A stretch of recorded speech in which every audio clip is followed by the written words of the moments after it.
Look at this pic. See anything off? What if I zoomed in?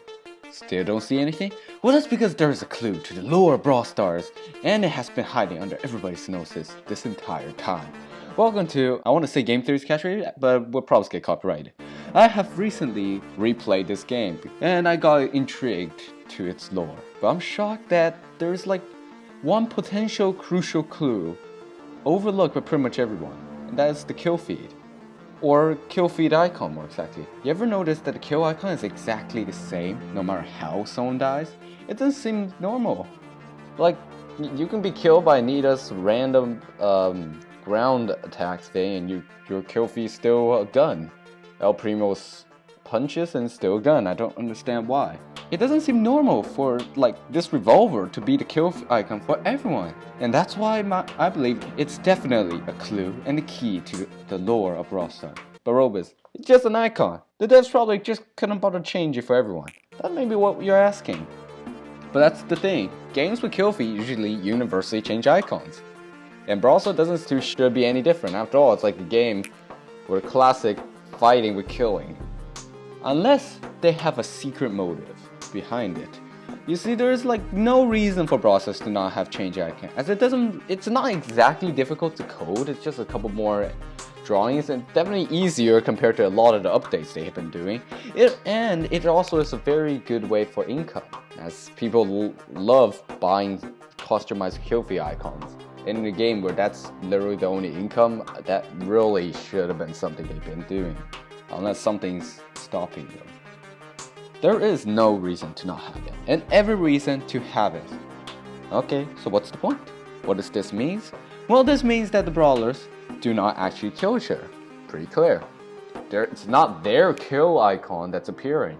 Well, unless you're a cult, but these are the odd ones out here, I believe. So the brawlers don't really have revolvers as weapons unless you're cult. So they can't really be fully responsible for the kill, as it shows in the kill feed that they die to a revolver, not to each other. And like, you could also be asking, maybe it's just a way to identify that they killed another. But a gun is not the best way to identify this for a kid-friendly game. You could have done an arrow. So this is something very suspicious. So who is responsible for the kill?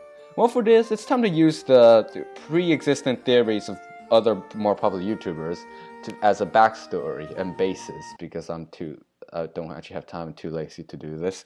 And so we're using the theory from Game Theory and Carol's Gaming Time, specifically this video that I have put a link into the description below. Well, their theories hypothesized that there are brainwashed subjects training their mental minds to fight through simulations that we are controlling by playing Brawl Stars. Star Park itself is like a hidden secret science base for global domination, as they're always for. Like, that's literally their only thing that everybody wants, global domination. But just how real are these simulations? With this kill feed info, we can conclude that these simulations are probably more real than actually make-believe in like some imaginary mental battleground or some online battleground. It doesn't seem normal for you to start adding unknown guns. It seems like someone off camera has been shooting them. And with that means this is physical.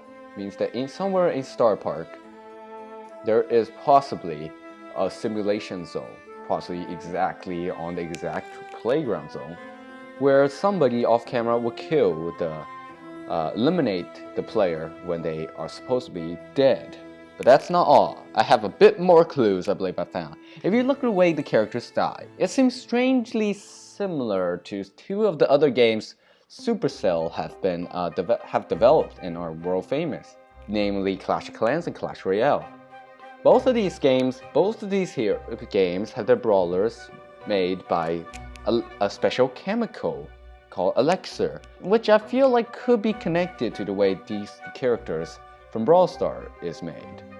Like, it is, after all, Brawl Park or Star Park seem to be a very well-made facility for laboratories, and it can already make creatures come to life like robots.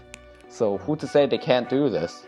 This with a combined respawn which looks very suspiciously like an artificial and lab-made creation bubble that recreates these people, heavily hints of a lab-made test simulations altogether.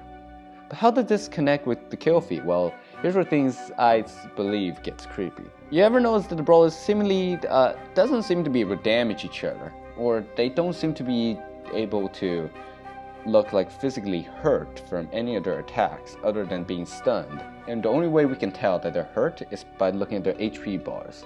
What if they really are not injured, but they can only be hurt by that one specific gun that we keep on seeing as the kill feed? But these brawlers are not supposedly doing nothing.